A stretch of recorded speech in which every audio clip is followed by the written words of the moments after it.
नमस्कार, सियासी अखाड़ा देख रहे हैं आप। मैं हूं आपके साथ वरुण गोयल। मॉनसून सत्र में अभी 2 हफ्ते का लगभग हम कह सकते हैं समय बाकी है, लेकिन हरियाणा के इस मॉनसून सत्र को लेकर अब बयानबाजी शुरू हो गई है। सत्र की तैयारी और कौन पड़ेगा किस पर भारी, ये तो बड़ा सवाल है। लेकिन उससे पहले एक सवाल ये भी है कि क्या ये सत्र भी बिना नेता प्रतिपक्ष के जाएगा। हालांकि 37 विधायकों में जो पूर्व मुख्यमंत्री और पहले नेता प्रतिपक्ष रह चुके हैं भूपेंद्र सिंह हुड्डा, वो बता रहे हैं कि कौन कौन से मुद्दे सत्र में उठाए जाएंगे। वो बता रहे हैं कि कलेक्टर रेट से बोझ पड़ा है, इस मुद्दे को उठाया जाएगा, कानून व्यवस्था का मुद्दा उठाया जाएगा, महंगाई का मुद्दा उठाया जाएगा। ऐसे मुद्दों की वो बात कर रहे हैं कि सत्र में उठाया जाएगा। बीजेपी के नेता तंज कस रहे हैं और पूछ रहे हैं कि ये लोग नेता तक नहीं चुन पाए हैं। हालांकि एक तारीख टेंटेटिव बताई जा रही है कि 15 अगस्त तक कांग्रेस के संगठन का ऐलान हो सकता है। उसके बाद नेता प्रतिपक्ष पर भी फैसला होगा। लेकिन कांग्रेस संगठन के ऐलान और नेता प्रतिपक्ष के ऐलान के बीच में अगर मान लीजिए 15 अगस्त तक हो जाता है तो 1 हफ्ते का समय रहेगा। क्या कांग्रेस ये सब कर लेगी, या फिर हम ये माने कि चौथा सत्र भी बिना नेता प्रतिपक्ष के जाने वाला है। खैर, कांग्रेस ने ये तो बता ही दिया है कि वो कौन कौन से मुद्दे इस सत्र में उठाने जा रही है। सुनवाते हैं किसने क्या कुछ कहा। शुरू होने वाला तो विधानसभा में क्या मुद्दे उठाएगी कांग्रेस? किस उठाएंगे, सारे किसान के मुद्दे उठाएंगे। जो ये अपना ये कलेक्टर रेट बढ़ाया है, जो गरीब आदमी के लिए बहुत दिक्कत वाला काम किया है, ये सारे मुद्दे हैं। कानून व्यवस्था है और महंगाई है, बेरोजगारी है, ये मुद्दे। चलो अच्छी बात है, विपक्ष का काम है कि वो मुद्दों को उठाए। हमारा काम है कि हम उन मुद्दों का जवाब दें। चिंता तो तब होती है जब ये वहाँ जाके हाजिरी लगा के आ जाते हैं। ये वहाँ पर जाएं, बैठें, बोलें, अच्छी बात है। कई खास मेहमान हमारे साथ जुड़ रहे हैं। विजेंद्र रेड्डी जी इंडियन नेशनल लोकदल का पक्ष रखने के लिए हमारे साथ हैं। दिनेश अग्रवाल जी कांग्रेस के प्रवक्ता हमारे साथ हैं, और बीजेपी प्रवक्ता प्रोफेसर विदु रावल जल्दी हमारे साथ जुड़ेंगे।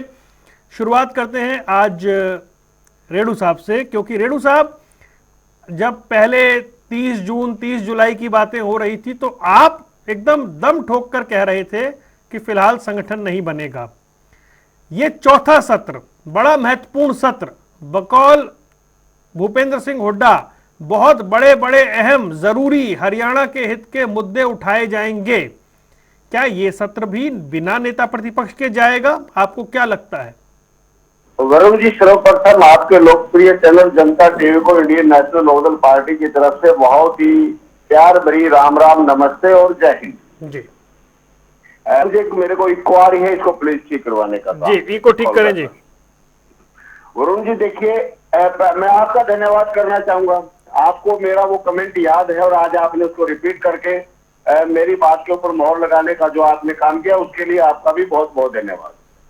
हम जानते हैं, आज से नहीं बहुत सालों से जानते हैं कांग्रेस के नेचर को, कांग्रेस की प्रवृत्ति को, कांग्रेस की संस्कृति को हमें पता है। और आजकल जो ये परंपरागत संस्कृति इनकी चली आ रही है, रीति रिवाज चले आ रहे हैं, उसके आधार पर ही मेरे एनालिसिस थी है कि ये नहीं होगा। जैसा कि आपने क्वेश्चन उठाया कि क्या ये चौथा सत्र भी ऐसे ही गुजर जाएगा।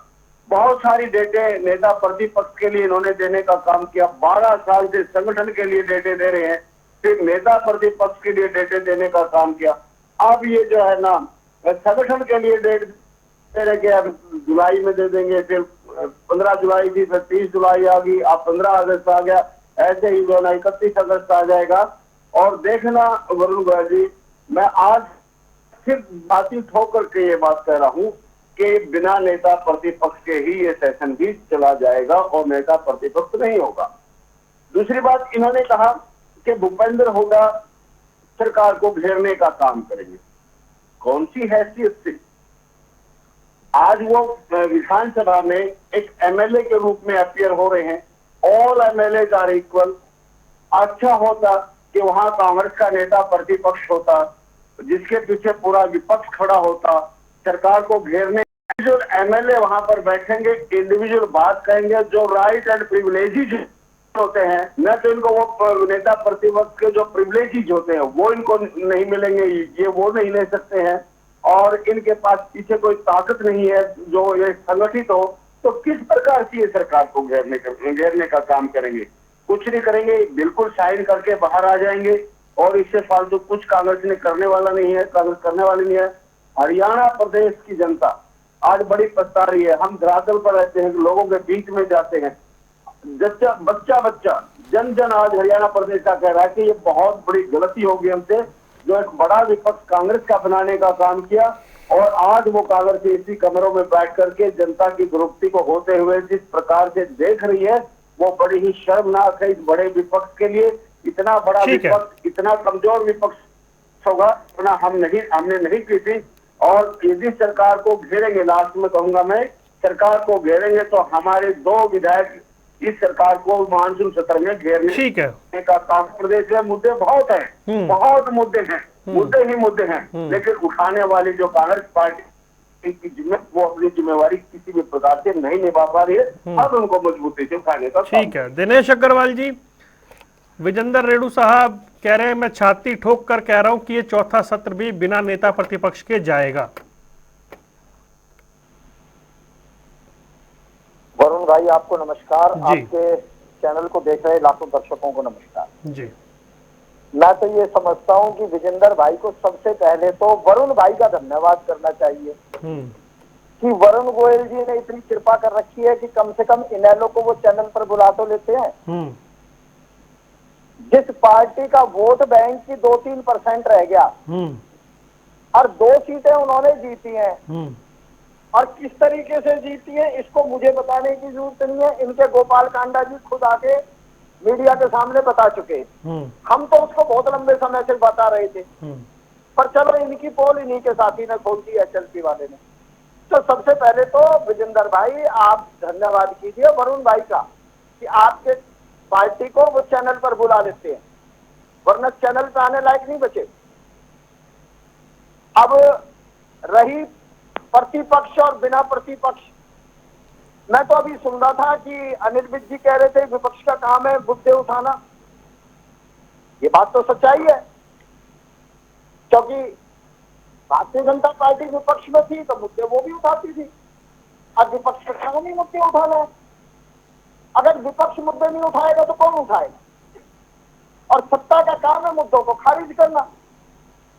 जनता परेशान कितनी भी हो, लेकिन सत्ता का काम है ये बताना कि जनता हमसे बहुत भारी खुश है।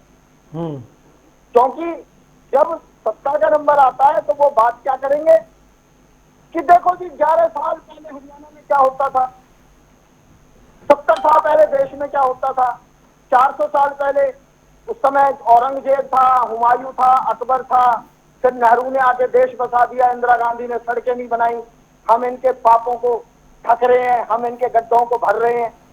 या 40 साल बाद की बात करेंगे, 2047 में विकसित भारत का सपना देख रखा है। वो अलग बात है, पहलगांव में कितने भी मर जाओ, पुलवामा में कितने भी जवान शहीद हो जाओ।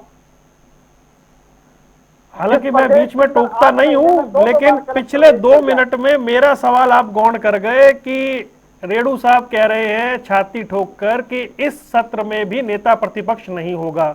इसके हमारे पास सर जी मैं क्या कह रहा हूँ, ये इस सवाल पे आइए, आपने सब कुछ गिनवा दिया, फिर आप कहते हैं मैं विषय पे ना, ये विषय है जो वो मैं कह रहा हूँ, उस सवाल का जवाब दीजिए एक बार। मैंने दिया ना जवाब, मैं कह तो रहा हूँ। क्या और क्या कह रहा हूँ मैं? क्या कह रहे हैं आप? कि भारतीय जनता पार्टी कर्नाटक के अंदर नेता प्रतिपक्ष अगर 1 साल तक ना बनाए तो वहां मुद्दा रहेगा। हरियाणा में हम नहीं बना रहे तो यहाँ मुद्दा रहेगा।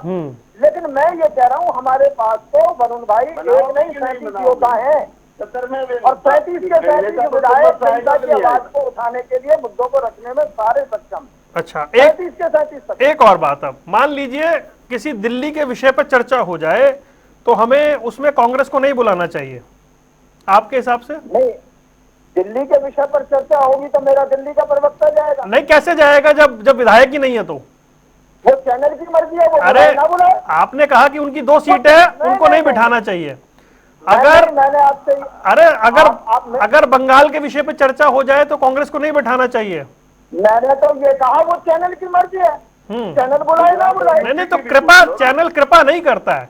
ये जो तीन पार्टियां बैठी हैं, ये रिप्रेजेंट कर रही हैं इस समय विधानसभा में। अरे भाई जी आप सब समझ रहे हो, मैं समझ रहा हूँ। यूपी की भी बता दो, नहीं नहीं भाई, वहां पे विधायक है ना, बंगाल में भी नहीं है, दिल्ली में भी नहीं है, मैं ऐसे 2-4 और स्टेट में जाने। मत बुलाओ ना। नहीं, हम क्यों नहीं बुलाएंगे भाई? अरे भैया आप बुलाओ, आपकी मर्जी, ना ठीक बुलाओ आपकी है, ठीक मर्जी। है। चैनल आपका है, अब एक बार फिर और, एक बार और, जनता का चैनल नहीं रहा। एक बार और, रेणु साहब ये कह रहे हैं कि आप इस सत्र में भी नहीं दे पाएंगे नेता प्रतिपक्ष। मैं ये कह रहा हूँ, रेणु साहब भविष्य वक्ता है क्या, या रेणु साहब कोई अब जोशी तक तो है? साबित हो रही है मेरी। अरे ओम प्रकाश चौटाला भी कहा करते थे इस बात को, तो कि रामविलास शर्मा जी, वो रामविलास शर्मा तो बहुत बोलते थे।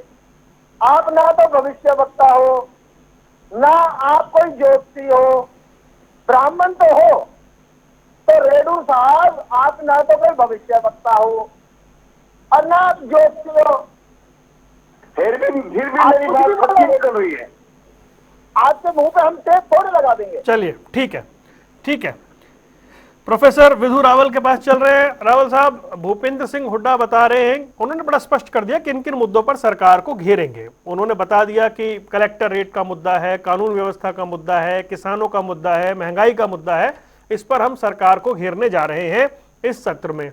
विज साहब कह रहे हैं कि भाई आओ, कम से कम हाजिरी लगा के मत चले जाओ, अच्छी बात है, पूछो सवाल। मैं ये पूछ रहा हूं कि चौथा सत्र है, नेता प्रतिपक्ष हो तो आपको जरा ठीक से घेर ले, लेकिन कांग्रेस कह रही है कि हम 37 के 37 ही नेता प्रतिपक्ष हैं हरियाणा की आवाज उठाने के लिए। वरुण जी, आपको नमस्कार, और आपके माध्यम से जनता टीवी देख रहे सभी दर्शकों को, हमारे जो साथी पैनलिस्ट हैं उनको भी नमस्कार जी नमस्कार। देखिए, ये कांग्रेस पार्टी मुझे लगता है आज कॉमेडी करने के मूड में। ये जो 37 विधायक बता रहे हैं ना अपने, ये 37 विधायक आज तक कभी इकट्ठे बैठकर हाजिरी नहीं लगा पाए, और ये आज 37 हैं। जब ये 15 हो गए थे बीच में, नहीं देखो दिनेश जी 1 मिनट रुकिए, दिनेश जी 1 मिनट रुकिए, आपको मैंने पूरा मौका दिया। नहीं ऐसे क्या होता है कि आप, अरे डिक्टेट थोड़ी करेंगे डिबेट को, आप रुकिए ना भाई। मैंने ये कहा मुद्दे पे बात करें, रुकिए ना 1 मिनट, मुद्दे अरे रुकिए, यही तो मुद्दा है, यही तो सवाल क्या था, सवाल यही है। आपने कहा हम 37 के, 1 सेकंड भाई, मजाक चल रहा है क्या यहाँ पे? आपने कहा कि ये आपने कहा कि हमारे 37 के 37 विधायक नेता प्रतिपक्ष है, तो वही तो पूछा है मैंने। चलो पूछ लो आप। नहीं, जो व्यक्ति पहलगाम से लेकर पुलवामा की बात कर रहा था, वो 1 ही मिनट बाद जो है मुद्दों पर लोगों को मुद्दे याद करवाने लग गया, जिससे 3-3 बार आपने सवाल पूछा, उसको लज्जा नहीं आई, एक बार भी उत्तर नहीं दे पाया। वो जो है वो आकर यहाँ पर किस प्रकार से, ये देखिए सामंतवादी सोच, ये तय करेंगे कि डिबेट्स किन विषयों पर रखी जाए, ये तय करेंगे डिबेट्स में किन लोगों को बुलाया जाए, और ये तय करेंगे कि प्रतिपक्षी प्रवक्ता जो है क्या जवाब दे। देखिए ये सामंतवादी, ये इंदिरा माइंडसेट कांग्रेस है। ये माइंडसेट जो है वो इमरजेंसी वाला माइंडसेट है। EMI, Indira mindset, India mindset जो है, इंडियन नेशनल कांग्रेस, वही EMI कांग्रेस है। ये पूरे तरीके से ये तय करना चाहते हैं, और फिर दोनों तरफ के जो दोनों खेमों के बयान, आप केवल दोनों खेमों के सुन लीजिए। एक तरफ तो ये कहा जा रहा है कि ठीक है, जनता लगातार तीसरी बार हरियाणा की जनता कांग्रेस को नकार चुकी है, बुरी तरह से धूल चटा चुकी है। उसके बावजूद भी विपक्ष का काम है मुद्दे उठाना, और विपक्ष मुद्दे लेकर आए और हम उसका जवाब देंगे। एक तो हमारे वरिष्ठ नेता अनिल विज जी ये कह रहे हैं। दूसरी तरफ बैठा व्यक्ति ये कह रहा है कि क्योंकि विजेंद्र रेड्डी की पार्टी इंडियन नेशनल लोकदल के अब इतने विधायक नहीं आते, तो उनको टीवी पर बिठाया मत करो। दोनों का अंतर समझ लो, और ये लोकतंत्र के बहुत बड़े प्रहरी बनते हैं। अच्छा, फिर जिनकी सरकारों के दौरान जो है भारत के नागरिकों का खून जो है इतना सस्ता कर दिया था इन लोगों ने, जब मर्जी सैर सपाटे करते पाकिस्तान से आतंकवादी आकर हिंदुस्तानियों को मारकर चले जाते थे। और ये डालकर मुजरा, मैं खत्म करूंगा जी, एक बार बोला गया तो मुझे जवाब देना पड़ेगा। मैंने नहीं शुरू की बात, लेकिन bloody and hell I will finish it. जब भारत के नागरिकों की जान कांग्रेस की सरकार में इतनी सस्ती कर दी गई थी कि 26/11 के बाद जो है ये चूड़ियां डालकर जो है मुजरा क्या करते थे।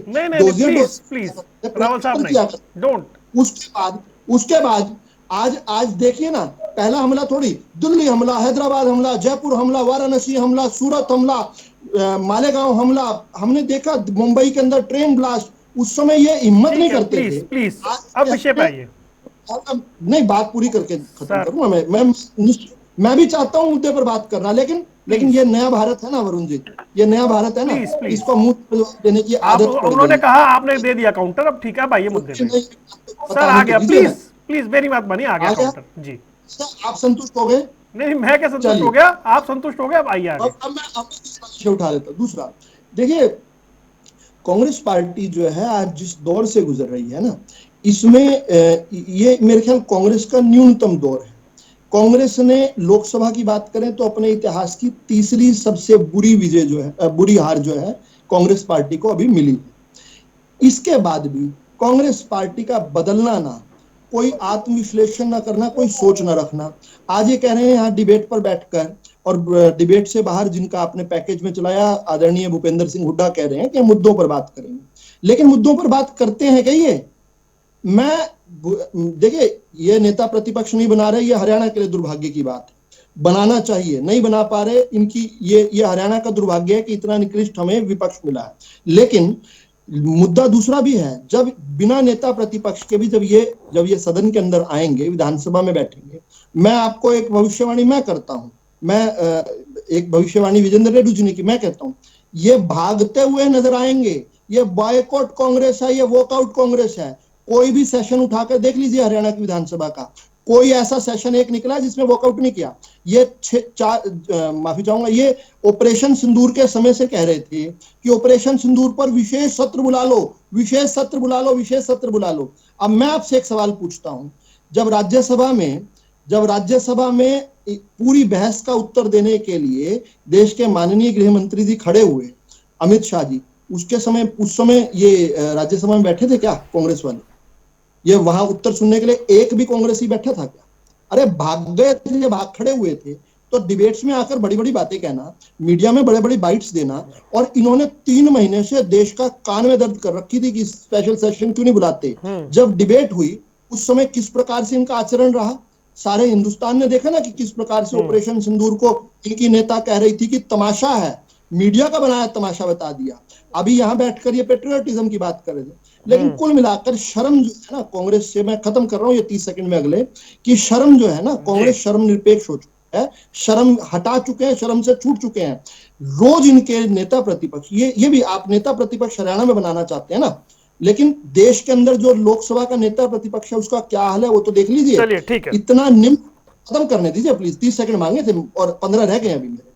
हर रोज जिस आदमी को सुप्रीम कोर्ट सरकार लग रही, हर रोज जिस आदमी को सुप्रीम कोर्ट जोरदार लताड़ मार रहा हो, और वो बेशर्मी से हर रोज एक और नया झूठ बोल रहा हो, कभी कहता है एटम बम फोड़ दूंगा, कभी कहता है कि मैं भूकंप ले आऊंगा। इतने निम्न स्तर की राजनीति जो ये कर रहे हैं, इसी कारण से इनका तय है कि ये विपक्ष से भी इनकी छुट्टी हो जाएगी। सत्ता से तो छुट्टी जनता ने कर दी, ये विपक्ष में बैठने लायक नहीं। विजेंद्र रेड्डी साहब, भविष्य वक्ता नहीं है आप भाई, आप कैसे तय कर देंगे कि नेता प्रतिपक्ष होगा या नहीं होगा? हालांकि यह तो स्पष्ट हो कि हाँ होगा, या स्पष्ट हो नहीं होगा ऐसा नहीं है, लेकिन कम से कम आप ऐसी भविष्यवाणियां नहीं कर सकते हैं, अभी 22 अगस्त दूर है। ये सही बात है वरुण गोयल जी कि मैं एस्ट्रोलॉजर तो नहीं हूँ, बट कांग्रेस के मामले में मैंने आज तक जितनी भी भविष्यवाणियां की हैं वो मेरी सारी की सारी पूरी हुई है।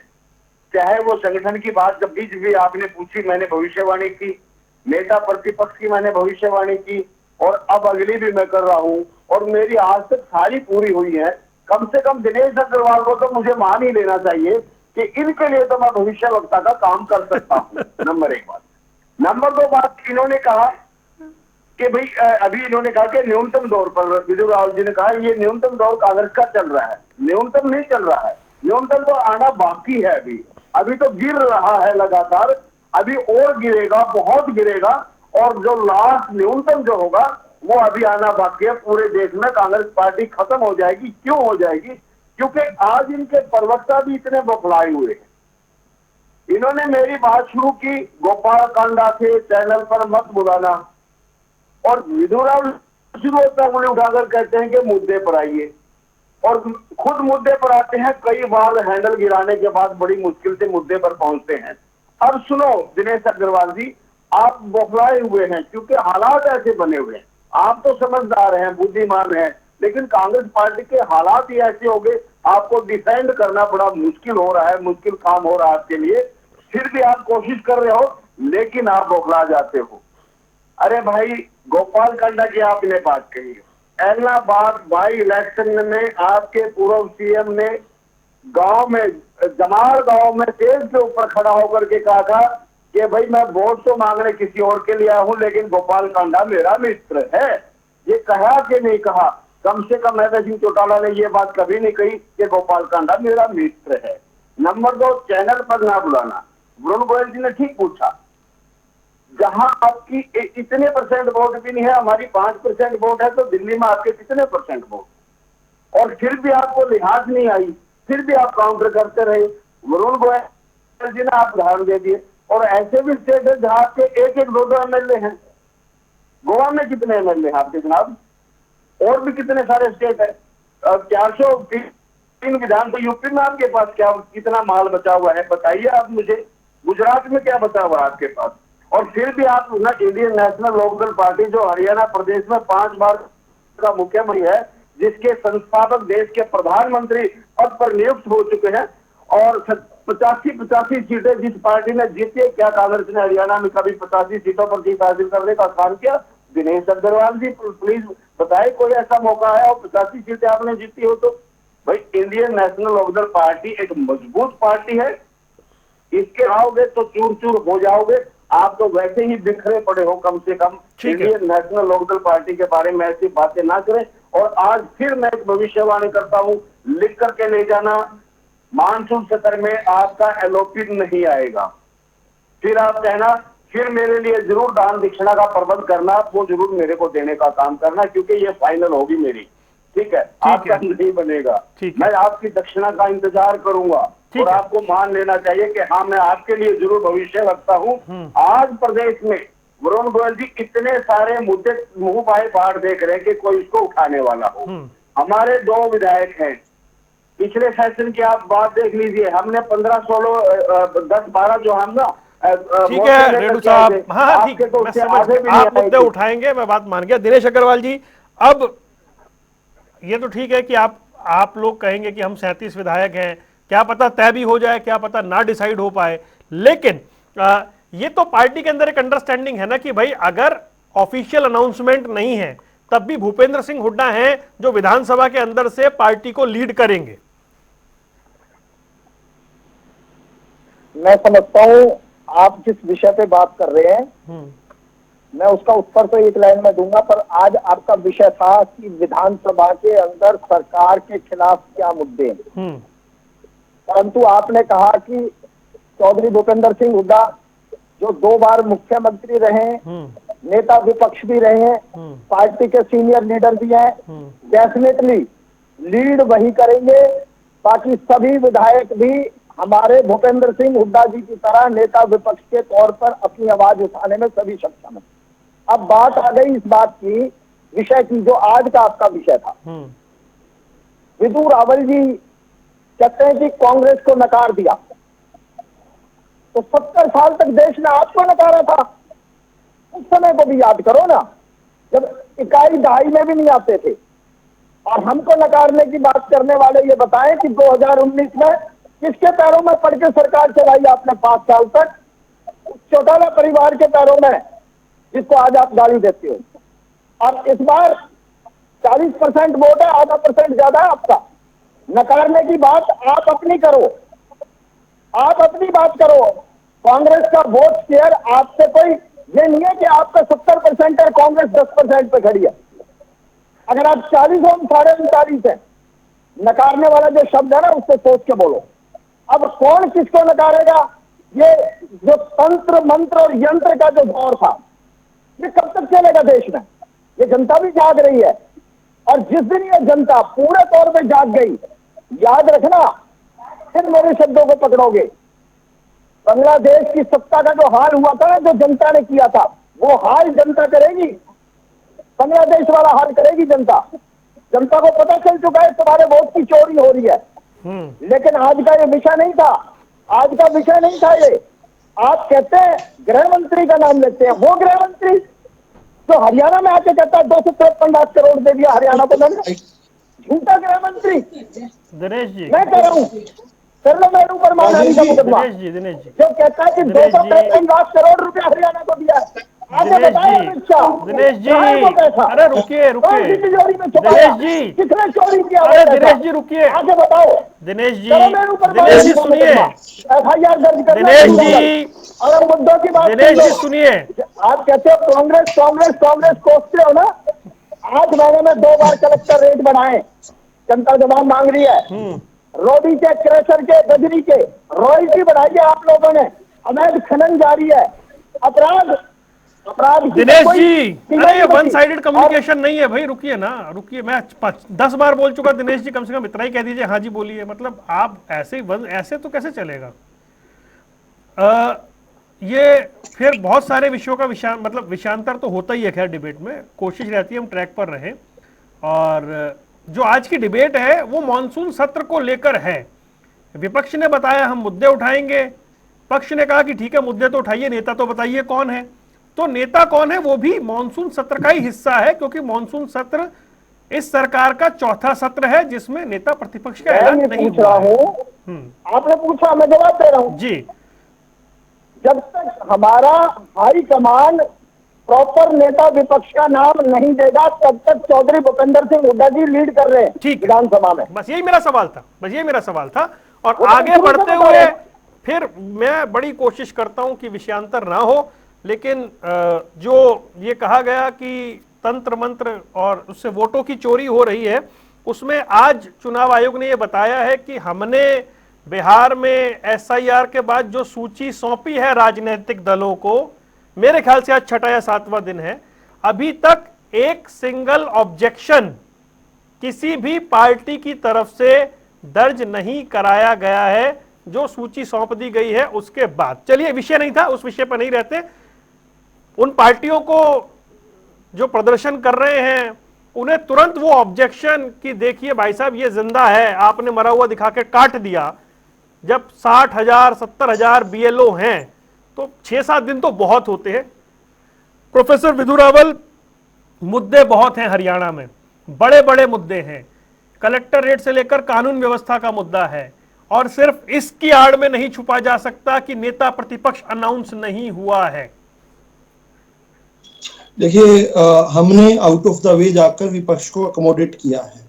ये तो कांग्रेस के प्रवक्ता ने कहा यहाँ पर बैठ के, क्योंकि भूपेंद्र हुड्डा की कृपा से यहाँ पर बैठे होंगे, इस नाते से उन्होंने भूपेंद्र हुड्डा का नाम ले दिया। कोई भी आधिकारिक इस प्रकार का दस्तावेज ना तो हरियाणा की विधानसभा के माननीय अध्यक्ष जो हैं स्पीकर साहब उनको दिया गया है, ना ही इस प्रकार का कोई जो है पब्लिक डोमेन में कोई पत्र है। आपके चैनल पर ऐसा कोई पत्र आया हो कि तब तक बाय डिफॉल्ट भूपेंद्र हुड्डा को नेता प्रतिपक्ष माना गया जाए तो आप कृपा कर मेरी ज्ञान में बाय डिफॉल्ट कांग्रेस के विधायक मानेंगे ना, है ना। तो अभी कांग्रेस के विधायक जो हैं वो एक एक कर क्या कह रहे हैं कांग्रेस के पूर्व मुख्यमंत्री जी के बारे में, जिनको ये अपने आप यहाँ बैठकर प्रवक्ता साहब, अब मुझे लगता है प्रवक्ता तय करने लग गए कि कौन नेता प्रतिपक्ष होंगे, कौन विधायक दल के नेता होंगे। मेरे पास कोई MLA जो हैं जो तथाकथित रूप से भूपेंद्र सिंह हुड्डा गुट के भी विधायक हैं, उन्होंने भी, किसी ने नहीं ये बात कही कि डिफॉल्ट का कोई नेता प्रतिपक्ष बना दिया गया है, और जब तक नहीं बना, मेरे सामने ऐसी कोई बात नहीं है। वरुण जी, आप जो है बड़ी क्लोजली, बड़ी माइन्यूटली देखते हैं, तो आप शायद मेरे ज्ञान में वृद्धि कर सकते हैं, हरियाणा की जनता के ज्ञान में वृद्धि कर सकते हैं, पहली बात। दूसरी बात, लेकिन हम उसके बावजूद भी हमने कांग्रेस पार्टी को लगातार लिखा है, हमारी चाहे बिजनेस एडवाइजरी काउंसिल की बैठकें हों या कहीं पर भी हों, हम फिर भी जो है ओवर एंड अबव जो सम्मान इन्होंने कभी नहीं दिया। मैं ये बता देना चाहता हूं, इस देश के पास 1977 तक नेता प्रतिपक्ष नहीं था। जब देश के अंदर सारे दल थे, नेता प्रतिपक्ष नहीं था इस देश के पास। इन्होंने इतनी कभी कटसी नहीं दिखाई कि किसी को ये डिफॉल्ट मान ले या किसी को बिठा ले अपने साथ, कभी भी नहीं बिठाया। और इसको लेकर नेहरू जी से सवाल किए गए हैं, उन सवाल का उत्तर दे, फिर ये कहेंगे नेहरू जी की बात करते हैं, क्योंकि नेहरू जी तो इनके लिए, देखिए नेहरू जी देश के प्रधानमंत्री थे, मेरे लिए तो जो है सम्मानित आदमी है। इनको पता नहीं कलंक पुरुष क्यों लगते हैं, वो उनके बारे में चर्चा करके इनको क्यों दुख होता है, इनको क्यों छुपाना चाहते हैं दुनिया से जिनको पूजते हैं ये। लेकिन ये भी एक सच्चाई है, हम तो पूरा अकोमोडेट कर रहे हैं। जल्दी से आपने, क्योंकि SIR का विषय आपने थोड़ा सा कहा, मैं केवल 1 या 2 लाइनों में बात पूरी कर देता हूँ। आपने 5-6 दिन कहा, जी नहीं, 5-6 दिन तो ऑब्जेक्शन के लिए हैं। हाँ वही 22 तारीख से यानी 22 जुलाई से सभी राजनीतिक दलों को ये लिस्ट जो है ये प्रोवाइड कर दी गई थी। 96,000 बूथ हैं। अभी जो ड्राफ्ट बना है उसके अनुसार बिहार के अंदर 96,000 बूथ हैं और 96,000 BLOs हैं। हर बूथ पर कांग्रेस का, आरजेडी का और अन्य सीपीआई सीपीएम भी वहां चुनाव लड़ते हैं। असुद्दीन ओवैसी की भी पार्टी चुनाव लड़ती है। लगभग 1,91,000 रजिस्टर्ड BLA हैं इनके वहां पर। इसके बावजूद भी 1 तारीख से लेकर तो ऑब्जेक्शन उठानी थी, 22 तारीख से वो लिस्ट इनके पास है। आज 2 हफ्ते हो चुके हैं। इन 2 हफ्तों में एक भी ये फर्जी वोटर नहीं ढूंढ पाए, लेकिन ढूंढा इन्होंने। तारा और सितारा की जोड़ी ऐसी नहीं है। एक विधानसभा के अंदर कुछ करते हैं, विधानसभा के बाहर प्रेस कॉन्फ्रेंस करते हैं, एक लोकसभा के बाहर करते हैं। लोकसभा के बाद तारा कहते हैं कि मैं बम विस्फोट, फिर आपको थोड़ा सा ही छेड़ने को कहा था ना।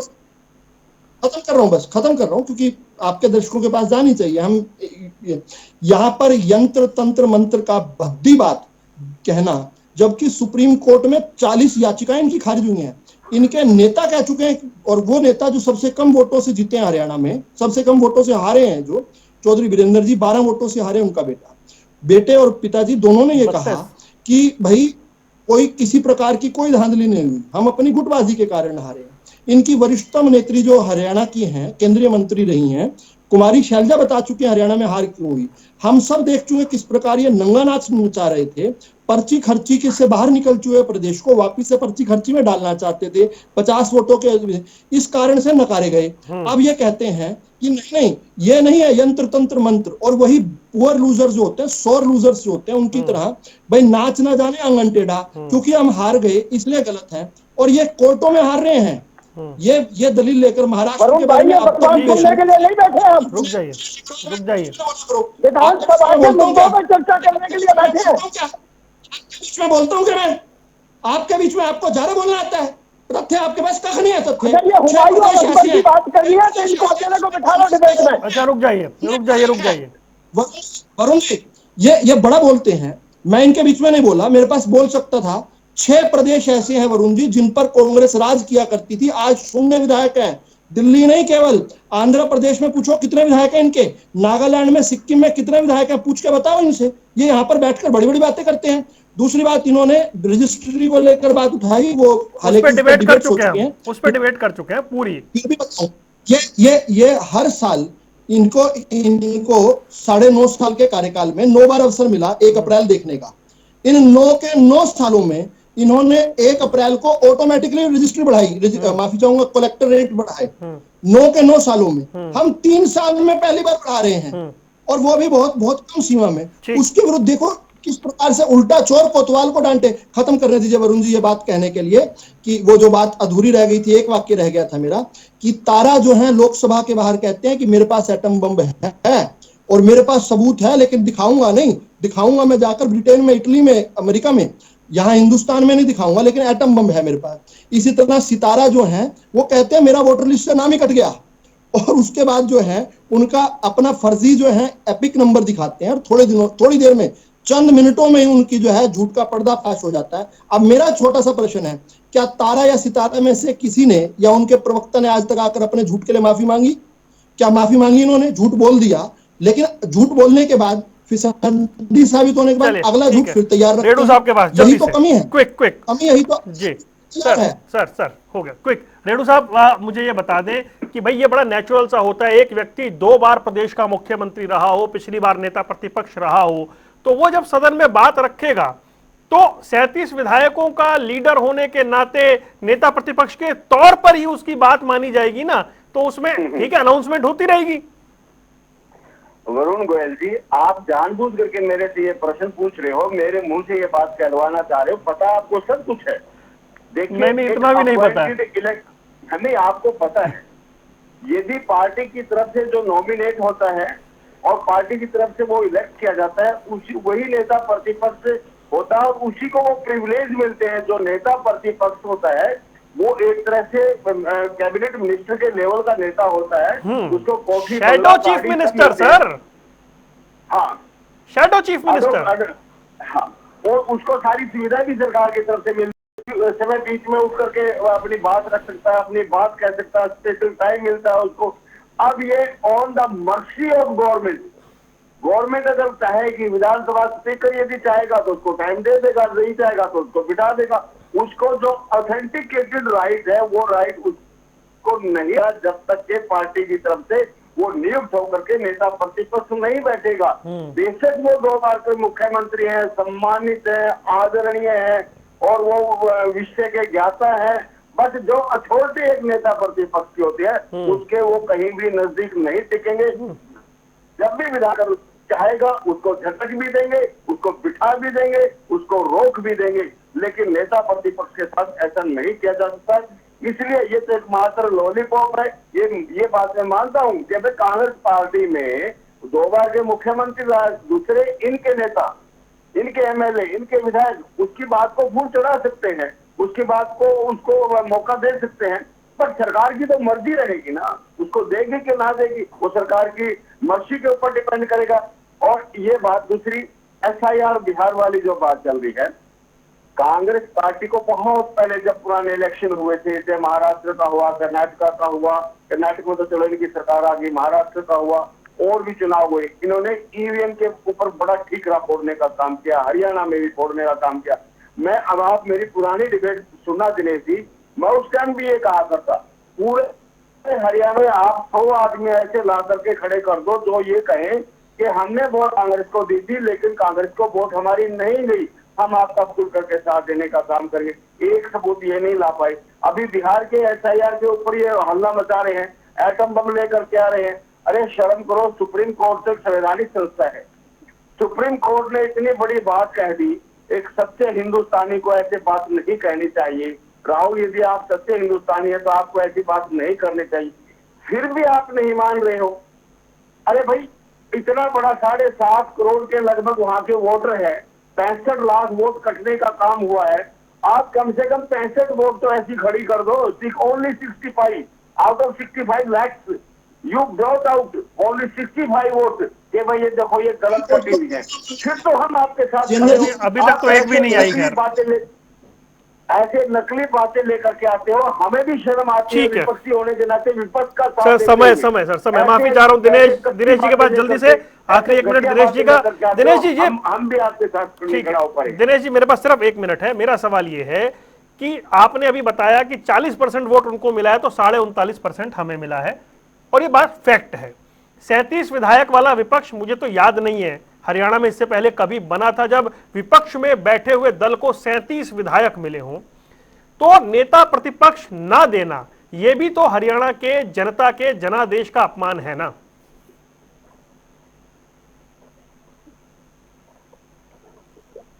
गोयल साहब, जनता के जनादेश का अपमान आप जो बोल रहे हैं, जनता के जनादेश का अपमान तो इंडियन नेशनल लोकदल कर रही है, जनता के जनादेश का अपमान भारतीय जनता पार्टी कर रही है। ये जो दांत फाड़ रहा है ना, ये सवाल था कि टिकट मांगने गया था चौटाला के पास। Please don't make it personal, don't make it personal Dinesh ji. Dinesh ji please, फिर आप कहेंगे टोका टाकी हो रही है। और बात करता है नेहरू की। अब सुन लो, आज विधानसभा के सत्र की एक शब्द इसके मुंह से नहीं निकला कि क्यों तुमने बजरी के, रोड़ी के और स्टेशन के तुमने रॉयल्टी बढ़ाई, एक शब्द नहीं निकला। बिजली के दाम क्यों बढ़े, सरसों का तेल 40 रुपए वाला 100 रुपए में क्यों दिया जाए। अरे सबर कर ले, मेरी बात नहीं, ये भाषा नहीं चलेगी दिनेश जी, तू तलाक की भाषा नहीं स्वीकार रहे हैं प्लीज। अमित शाह के पास पाड़ियो तू दिनेश अग्रवाल जी, नहीं प्लीज नहीं, ये भाषा के साथ डिबेट नहीं होगी, प्लीज नहीं होगी बिल्कुल भी। ये दिनेश अग्रवाल जी, ये भाषा नहीं स्वीकार रहे हैं, बिल्कुल नहीं चलेगी। और सुन लो, आप सुन लो मेरी बात। हरियाणा में जो अपराध बढ़ा उसकी एक बार बात नहीं हुई, हरियाणा में महंगाई बढ़ी एक बार बात नहीं हुई, हरियाणा में भ्रष्टाचार बढ़ा एक बार बात नहीं हुई, 200 करोड़ रुपए की एमसीडी खा गई एक बार, 2000 करोड़ रुपए 2000 करोड़ रुपए पानी की निकासी के नाम पे खा गई, एक बार बात नहीं हुई। माने सरकार नगर निगम 45 करोड़ रुपया टॉयलेट घोटाले में खा गया, एक बार बात नहीं हुई। और ये दांत मारते हैं टेलीविजन पर बैठ के, ये है जनता का अपमान। चलिए ठीक है, जनता का अपमान ये करते हैं। आप मुझे ठीक है, ये बता दें। दिनेश जी। नहीं आप अब आपने बात छेड़ी। अरे सर बात छेड़ी तो समय भी तो कोई सीमा है, पहले बता दिया था 1 ही मिनट दे पाऊंगा। हरियाणा में जो अपराध बढ़ा है उसके ऊपर कोई चर्चा नहीं हुई। हरियाणा में महंगाई लिंक भेज दूं डिबेट का, आप ही थे उस चर्चा में। गैंगवार बढ़ी, कोई चर्चा नहीं डिबेट का हुई। लिंक भेजूं हरियाणा उसका, में बलात्कार कलेक्टर बढ़ा, रेट पे कोई डिबेट चर्चा का नहीं लिंक हुई। भेजूं, गुड़गांव में पानी भरा उसका लिंक भेजूं, हर डिबेट का लिंक भेजूंगा मैं आपको। आज की चर्चा की बात कर रहा सर हूं। आज की चर्चा विधानसभा तो सत्र में आने वाले सत्रों की सत्र पे हो बात रही है कर ना। आज अगर बात हो रही है तो केवल कांग्रेस को कोसने की हो रही है। और ये बदतमीज आदमी, प्लीज अरे जनता मैं का माफी काम, चाहूँ, ये भाजपा फेडर की गिराइए है। भैया, भाषा नहीं चलेगी, फेडर गिराइए नहीं चलेगा। मैं माफी चाह रहा हूं, समय हो गया, मैं इससे ज्यादा इस चर्चा को आगे बढ़ा भी नहीं सकता, लेकिन जब चर्चा विषय पर हो तो विषय पर बात होनी चाहिए, उससे इतर जब जाती है तो तकलीफ होती है। इसे पर्सनल, व्यक्तिगत ना बनाया जाए, किसी के ऊपर टारगेट ना करिए, अच्छा नहीं लगता है, इससे बचना होगा। आप तीनों मेहमानों का जुड़ने के लिए बहुत बहुत शुक्रिया। सियासी अखाड़ा देख रहे थे आप, रुक रहे कुछ देर के लिए, खबरों का सिलसिला लगातार जारी है।